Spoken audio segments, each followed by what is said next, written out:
Hello everyone, Kali পুজোর দিন সকাল সকাল আমরা তিনজনেই রেডি হয়ে গেছি আর আমাদের সাথে ছিল দিগন্ত দাঁড়াও। আমরা ছজনে মিলে আমরা বেরিয়ে পড়লাম নৈহাটি বড় মায়ের দর্শন করতে।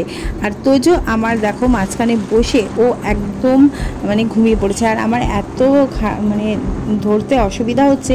যাই হোক, আলসিদ্ধি আমরা পৌঁছে গেছি আর এরপরেই নৈহাটির রাস্তায় আমরা কিন্তু এন্ট্রি করেছি।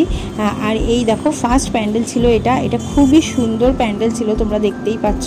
আর এত ছোট জায়গার মধ্যে যে রাস্তার পাশে এত সুন্দর এত বড় প্যান্ডেল হয়, সত্যি মানে না দেখলে বিশ্বাস করা যায় না। আর সামনে যেরকম দেখছো সুন্দর, আর ভেতরটা গিয়ে আমার চোখ সত্যি মানে এত সুন্দর অপূর্ব, মনে হচ্ছে যে আমি একটা প্যালেসে ঢুকে পড়েছি। যাই হোক, পুরো প্যালেসের মতনই তোমরা দেখতেই পাচ্ছ। আর সামনে থেকে দেখলে সত্যি তোমরা ভিডিওটা অত বোঝা যাচ্ছে না, কিন্তু সামনে দেখলে বুঝতে পারতে। আর তারপরে এই যে সামনে প্রচুর সিকিউরিটি, পরে জানতে পারলাম কেন, কারণ এই যে মূর্তিগুলো দেখতে পাচ্ছ মায়ের গা থেকে শুরু করে একটা ইঁদুর ঘোড়া সববার গায়ে সোনা দিয়ে মোড়ানো একদম। জানতে পারলাম আমি যে এখানে 60 কেজি সোনা গয়না পরানো আছে মূর্তিতে, তার জন্য এত সিকিউরিটি। সত্যি সিকিউরিটি থাকা মানে প্রয়োজন। আর মানে মাকে তো দেখো অপূর্ব সুন্দর লাগছে, অপূর্ব সুন্দর। এই যে বাইরে দূর থেকে আমি ভিডিও করেছিলাম, আর এই যে সেকেন্ড প্যান্ডেলটা এসে আমি একটু নিরাশ হয়ে গেছি, কারণ দেখো এখনো শিয়ালটাকে পর্যন্ত রং করা হয়নি। মানে যেদিন পুজো সেদিনও রং করছে, ভাবতে পারছো শিব ঠাকুরটাকেও এখনও পুরোপুরি কমপ্লিট হয়নি। তো তারপরে ছিল এই থার্ড প্যান্ডেল, এটাও খুবই সুন্দর ছিল। তো রাস্তার ধারে প্যান্ডেলগুলো থাকায় না ভালোভাবে ছবি তোলাটা সম্ভব না প্যান্ডেলের। যাই হোক, যতটুকু পেরেছি ততটুকুই তুলেছি।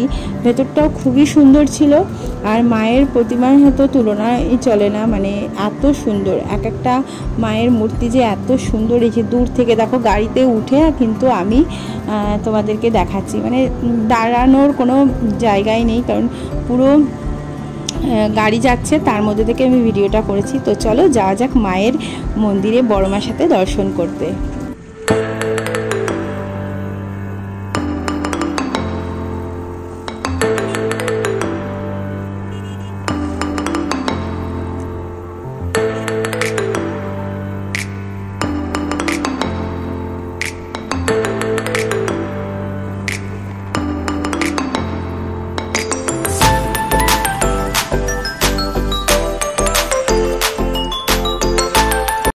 চলে এলাম আমরা বড় মায়ের কাছে। দেখো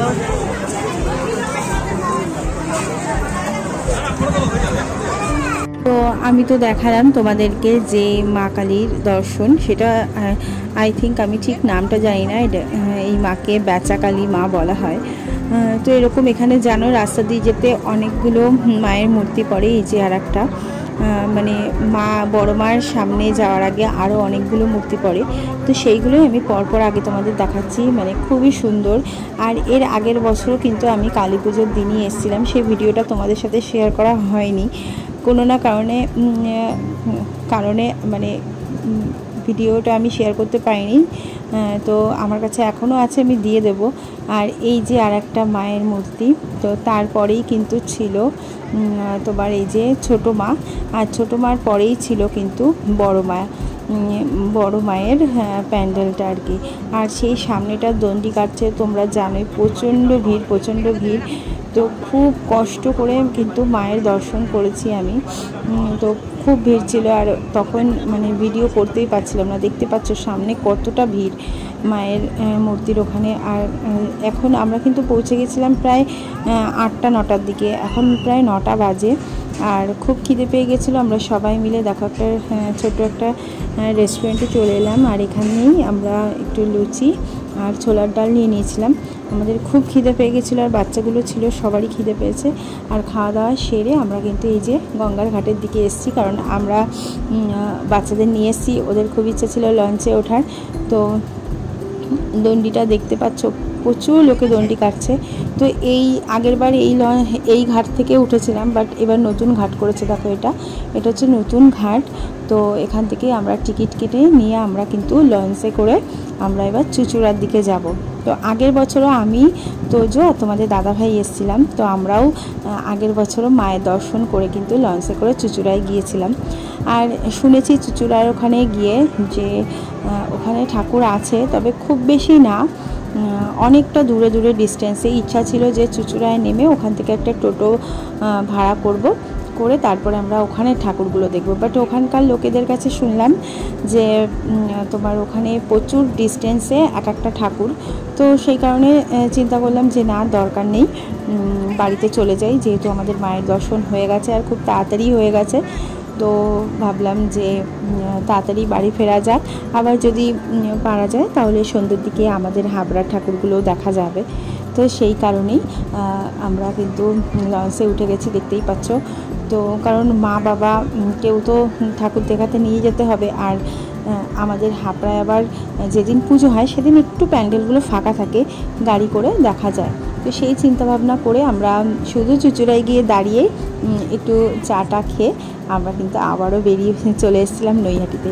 ওই বাচ্চারা বুঝতেই পারছো একটু লঞ্চে উঠে একটু মজা করবে, আনন্দ করবে, তো এটার জন্য। আর আমরাও একটু মজা করলাম। এই যে লঞ্চে ঘোরাটা, এটা তো সবসময় আমরা পাই না, না? তো বাচ্চারাও এটা পেয়ে খুবই খুশি হলো।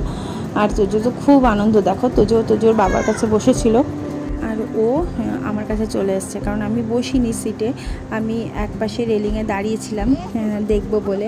ও আমার কাছে চলে এসছে। দেখো কতটা সুন্দর লাগছে গঙ্গাটা। আর আজকে না মানে সত্যি লঞ্চে এত ভিড় ছিল, তো স্বাভাবিক মানে চুঁচুড়া থেকে সবাই লঞ্চ ধরে তোমার নৈহাটি আসছিল বড় মা দর্শনে, তো প্রচুর ভিড় ছিল। আবার এদিক থেকেও এপাশে যাচ্ছে, তো অনেকটাই ভিড় ছিল। মানে লঞ্চগুলো অনেকটা বড় বড়, তো অসুবিধা হয়নি। তো আমরা চলে গেছি চুঁচুড়ায়, এসে নেমে চাটা খেয়ে দেখো আবারও লঞ্চে উঠে গেছি নৈহাটি আসার জন্য। ওই যে বললাম যে তাড়াতাড়ি চলে যাব বাড়িতে। তো আমরা চলে এসেছিলাম, আর তখন এই মানে মাকে দেখতে পাইনি, দর্শন করতে পাইনি, এখন করলাম, বেশ ভালো লাগলো। এই যে দেখো আমরা গাড়ি নিয়ে নিয়েছি, এই তখন বাজে প্রায় 10:30। আমাদের অনেক তাড়াতাড়ি কিন্তু মানে দেখা হয়ে গেছে, আর আমরা এখন বাড়ির দিকে রওনা দিয়েছি। দেখো তো মানে আর প্রচণ্ড রোদ ছিল, আর খুব গরম, আর এই রোদের মধ্যে একটু সমস্যা হচ্ছিল। আর তোজো তো পুরো ঘুমিয়ে পড়েছে আবারও, মানে ও গাড়িতে উঠলেই ঘুমায়। তো ভাবলাম যে দরকার নেই আর কোথাও যাওয়ার, তাড়াতাড়ি বাড়ির দিকেই যাই, যাতে আবার মানে সন্ধ্যের পরে আবার একটু ঠাকুর দেখতে পারি আমাদের হাবড়ার মধ্যে। তো এই জন্য বেরিয়ে পড়েছিলাম আমরা তাড়াতাড়ি। রাস্তায় একটু দাঁড়িয়ে জল খাই নিয়েছি, তোজোকে আমরাও খেয়ে নিয়েছি, খেয়ে আবারও রওনা দিয়েছি বাড়ির দিকে।